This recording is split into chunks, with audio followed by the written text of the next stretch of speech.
Bonjour à tous, bienvenue pour cette nouvelle bulle lunaire. Je suis heureuse de vous retrouver pour ce nouveau cycle qui commence avec énormément d'énergie Verseau. Et avant de commencer, je voulais simplement remercier tous ceux qui étaient présents pour le dernier recalibrage stellaire. On date du 30 janvier, on était fort nombreux. Ça a été un soin assez fort, avec plein d'enseignements. Et comme d'habitude, on verra bien quand sera le prochain, vu qu'encore une fois, je ne choisis pas la date.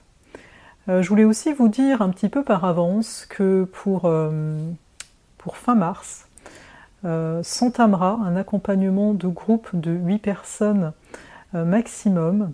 Ce sera un accompagnement qui va énormément porter sur l'amour et la liberté. C'est tout ce que je peux vous dire jusqu'à présent. Si vous vous sentez dans une quête initiatique par rapport à l'amour, quand je parle de l'amour, c'est réellement l'amour qui rend libre, donc pas forcément en quête de l'amour de quelqu'un en fait dans votre vie, mais vraiment de cette quête d'alignement avec soi, d'aller vraiment profond à l'intérieur de nous, pour toucher la vérité, pour se débloquer et pour réellement avancer avec amour et non plus avec nos peurs. Restez connectés, j'ai envie de vous dire. Parce que là c'est en cours. J'ai des transmissions, on va dire ça comme ça, qui arrivent, et j'ai vraiment eu ce chiffre de 8 personnes, pas plus. Ce sera quelque chose pour 3 mois. Ce sera un engagement, je vous le cache pas, à tous les niveaux. Voilà. Là-dessus, on va commencer.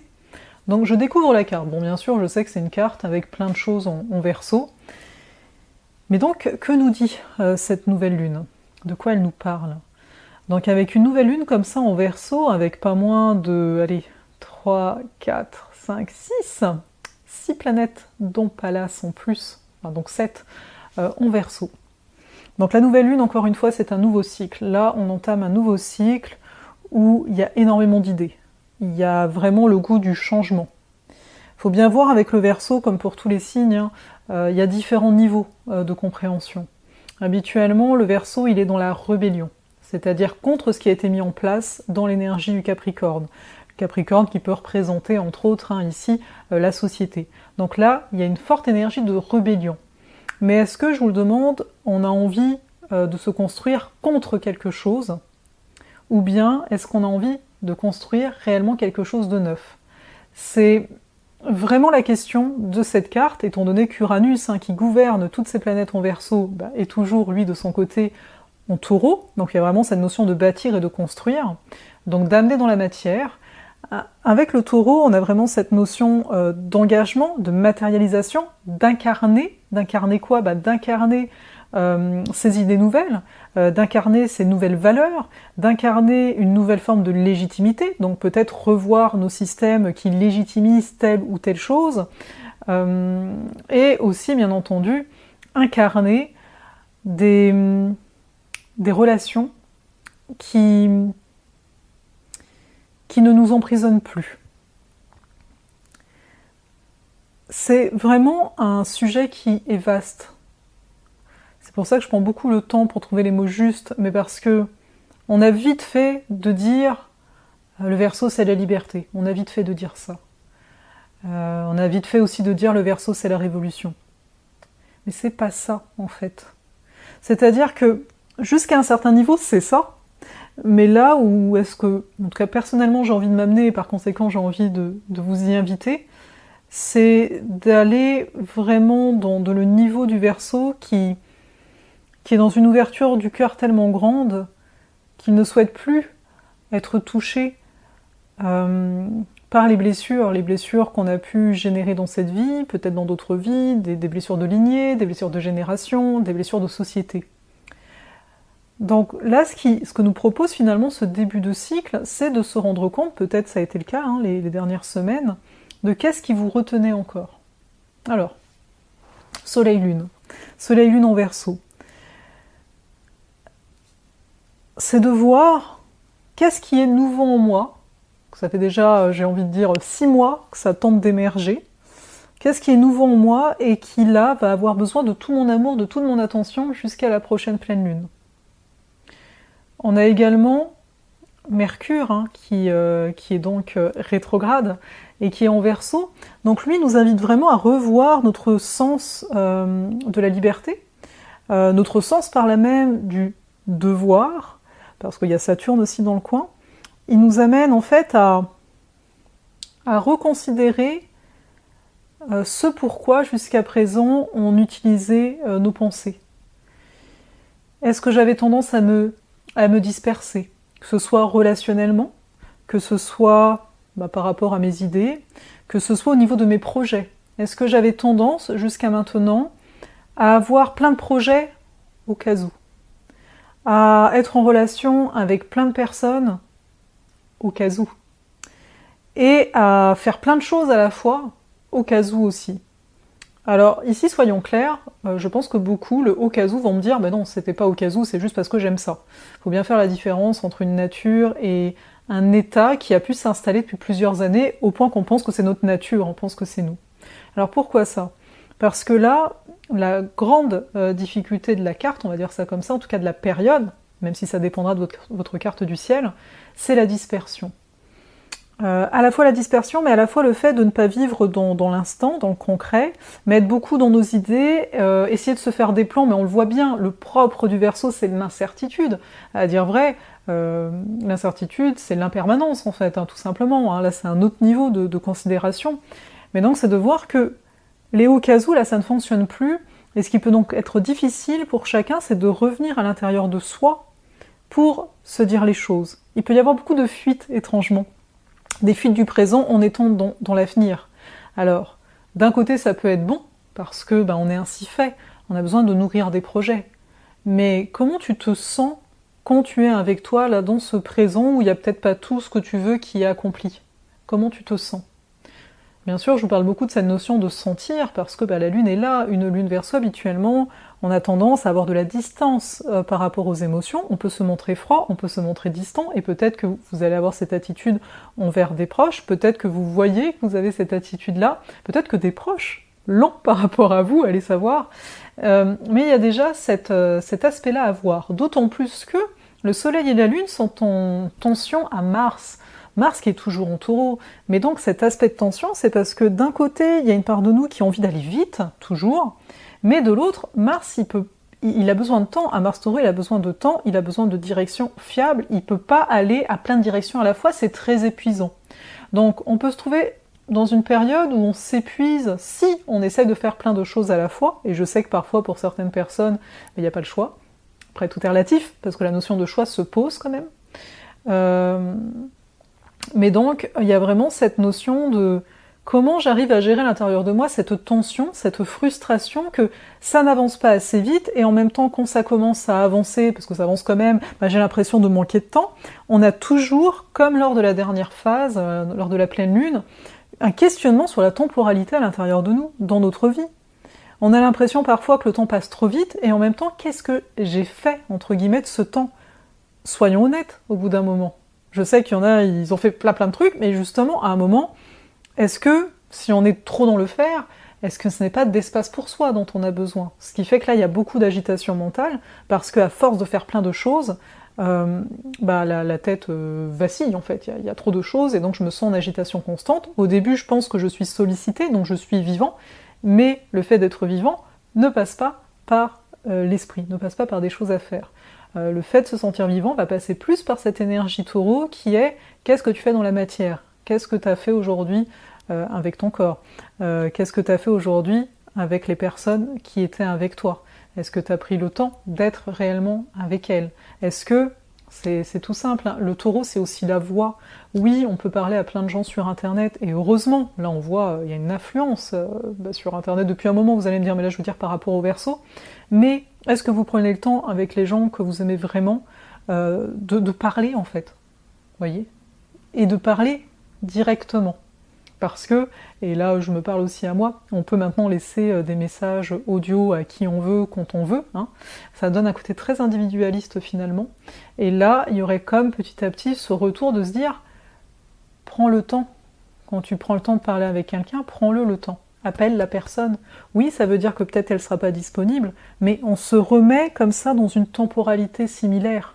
Parce que là, il y a beaucoup de choses qui sont en train de se décaler, et c'est ça qui fait qu'on peut avoir une sensation encore plus de solitude, parce que déjà que, donc on le sait, hein, le quotidien il est plus comme avant, Mais en plus, le fait de pouvoir laisser des messages quand on veut, à qui on veut, n'importe quand, on se dit c'est du lien. Oui mais non, ce n'est pas tant du lien ici par rapport à ce qui est demandé en taureau, parce que c'est du lien intemporel quelque part. Et là, on a vraiment besoin de se réconcilier avec le temps. Je pensais pas que j'allais vous parler de ça, pour ça me fait sourire, je me dis oui, mais c'est vraiment ça. Autant avant, enfin c'est ça qu'il faut voir, autant avant, voilà, on voyait aussi des gens physiquement, on pouvait prendre un café, etc. Donc laisser des messages quand on peut, parce que voilà, d'accord. Mais à l'heure d'aujourd'hui, le fait de continuer à agir comme ça, on continue à agir comme si c'était comme avant, alors que non. Et ce que je veux dire par là, c'est pas justement de s'adapter à la nouvelle réalité en tant que telle, c'est de l'habiter, cette réalité. Donc ça demande un changement. Donc un changement déjà d'attitude et de comportement. Ensuite, on a bien sûr Vénus-Jupiter qui sont là. Donc j'en ai déjà un petit peu parlé là quand je vous parlais au début. Voilà, il y avait toutes ces planètes à l'intérieur de moi en même temps. Mais Vénus conjoint Jupiter en Verseau, il y a des idéaux qui sont là. Je pense qu'il y a beaucoup de personnes qui en ce moment se disent mais moi j'ai un idéal, moi j'ai cet objectif et je veux y croire. Et par moments ça peut devenir difficile d'y croire parce qu'encore une fois les actions sont gelées, surtout en fonction de l'envergure de ce que vous avez comme projet. On a l'impression que c'est ralenti, quoi. On peut vraiment pas y aller alors que on avait le goût vraiment d'avancer. En tout cas c'est ce qu'on se fait croire à l'intérieur. Pourquoi je dis ça comme ça ? Simplement parce qu'on est dans une période de l'année, tout simplement, là c'est au niveau des saisons, où on a besoin, de voir qu'est-ce qu'on pourrait faire dans les mois à venir et compagnie, mais justement de voir, et pas forcément de passer tout de suite à l'action. C'est pour ça que l'action aussi ici est jolie. Mais cette action, elle est jolie, et elle ne le sera plus quand au mois de mars, il y aura un autre type d'énergie, notamment au niveau des échanges, si vous attendez au niveau administratif des choses qui doivent s'acter, ça va commencer à être là. Mais c'est de voir donc, en fait, c'est tout le challenge, on va dire, là, c'est vraiment d'arriver à être bien avec le fait de prendre du temps pour soi, tout en, de prendre du temps pour soi, arriver à avoir des projets, sans non plus vouloir à tout prix qu'il y ait une date pour ces projets, ou en tout cas être en accord que ça va peut-être pouvoir bouger, et profiter vraiment des proches, même s'ils ne sont pas présents, d'être dans des communications qui vont passer notamment par la voix. Il y a quelque chose de l'ordre de la voix. Ça, on peut toujours l'avoir réellement. Vous allez me dire peut-être aussi la vidéo en tant que telle, mais avec le taureau, il y a beaucoup la voix. Ouais, faut dire, avec le verseau, il y a aussi la vidéo, mais bon, ça, je pense que ça va. Mais on peut oublier à quel point le fait de se donner rendez-vous téléphonique, un peu comme avant, on n'avait pas 36 000 options. Donc c'est de revenir un petit peu à ces choses-là. Parce que ça ramène à une plus grande simplicité. Alors oui, bien sûr, quand vous appelez un ami, là, vous allez lui laisser un message, ça durait peut-être 5 minutes. Là, il y a de fortes chances que ça dure 1 heure. Mais est-ce que c'est si grave, en fait?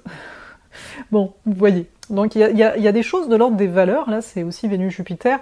On ouvre nos valeurs, on ouvre notre vision, mais cette vision doit aussi prendre en considération la réalité qui est la nôtre, qui est une réalité qui demande davantage, j'ai envie de dire, d'engagement et d'investissement si on veut amener, encore une fois, dans la matière. Uranus, il va rester en taureau encore un moment, donc c'est quelque chose à intégrer. Sinon, c'est la dispersion. Et là, c'est la dispersion énergétique. Dans le taureau, on a également l'énergie vitale. C'est un signe qui s'oppose au scorpion. On est vraiment dans un axe vie-mort. Donc l'énergie ici, on nous demande bien de ne pas la disperser à tous les vents, quelque part.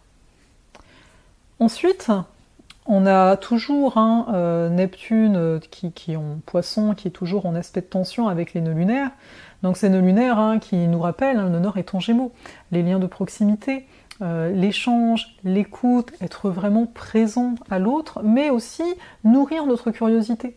Donc il y a aussi ce côté-là de se dire d'accord, mais là peut-être que j'ai plus le temps pour investir certaines connaissances que j'avais mis de côté. Et en même temps de pouvoir observer, j'ai envie de le dire aussi comme ça, de pouvoir observer notre fonctionnement, c'est-à-dire que on a besoin d'avoir un sens. Il y a aussi ça avec ce Jupiter conjoint Vénus, conjoint plus large Mercure rétrograde, on a besoin d'avoir un sens, et les projets nous donnent énormément de sens. L'unique chose, peut-être chacun va pouvoir voir de quoi dépendent leurs projets. Pour certains, le projet dépend du cadre d'un pays. Si vous voulez aller vivre dans un autre pays, par exemple, ça va dépendre du cadre du pays. Donc bon, voilà, il y aura une relation vis-à-vis de l'autorité. Donc c'est ça qui va être travaillé pendant la période. Si c'est par rapport, vous voyez que souvent votre projet, c'est par rapport à votre conjoint ou par rapport à des amis. Donc là, vous voyez que vous, en termes d'élan habituel, c'est par rapport à un autre. Donc c'est de voir ici qu'il y a sans aucun doute l'énergie, alors plusieurs énergies qui peuvent être en jeu, mais l'énergie de Vénus qui peut être présente. Vénus qui, à mon sens, permet de se libérer des liens de dépendance. Donc là, si vous voyez que vous avez du mal, par exemple, à avoir des projets tout seul, observez qu'est-ce que fait votre Vénus dans votre carte du ciel, observez ce que fait Vénus actuellement dans votre carte du ciel. Au-delà de ça, peut-être que vous, vos projets ne dépendent que de vous, mais à l'heure actuelle, vous vous sentez débordé.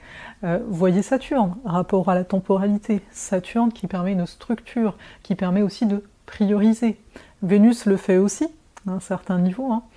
Voilà, bon là c'est des exemples, c'est plus pour vous amener une forme de réflexion, parce que finalement, avec ce carré de Neptune à l'axe des nœuds, il y a toujours, comme la dernière fois, ça bouge assez lentement, cet aspect un peu de flou. Ok, où est-ce qu'on va, on ne sait pas trop, et donc toujours finalement cette foi à déployer. Donc encore une fois, je le redis, il faut, je dis souvent ça, mais c'est plus dans le sens, ça peut faire beaucoup de bien en fait, de se relier à quelque chose de plus grand que soi.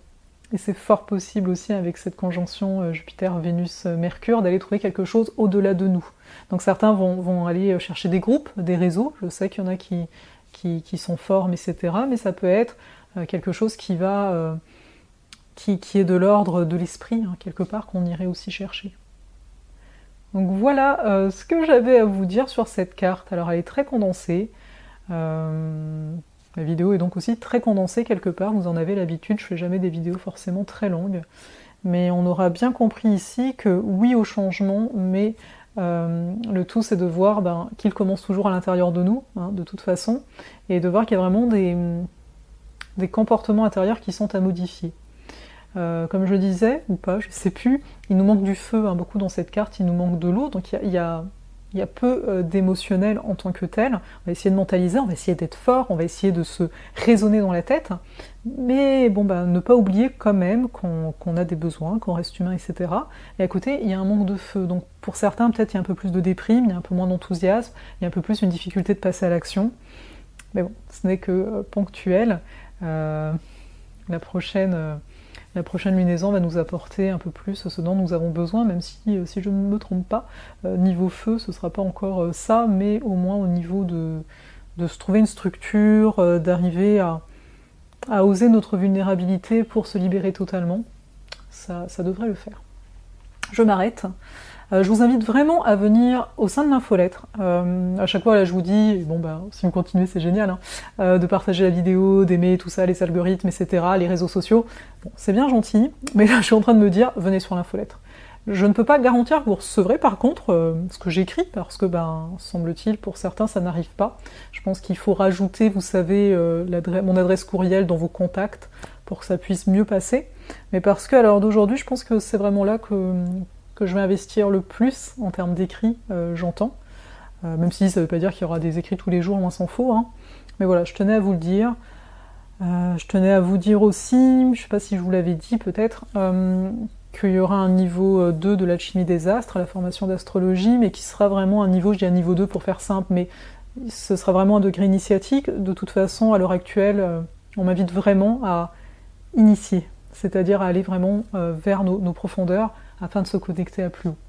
Donc j'accueille tout ça, je suis en pleine maturation, et comme je vous le disais, il y aura déjà, donc ça n'aura pas rapport avec l'astrologie, toujours un petit peu, mais il y aura un groupe de 8 pour 3 mois en termes d'accompagnement qui partira fin mars. Et pour le niveau 2, à mon sens, ce sera soit à l'été, soit en septembre, et ce sera sous candidature, parce que voilà. Vous verrez, vous comprendrez. Bon allez, je vous retiens pas plus, je vous souhaite une excellente journée ou une excellente soirée.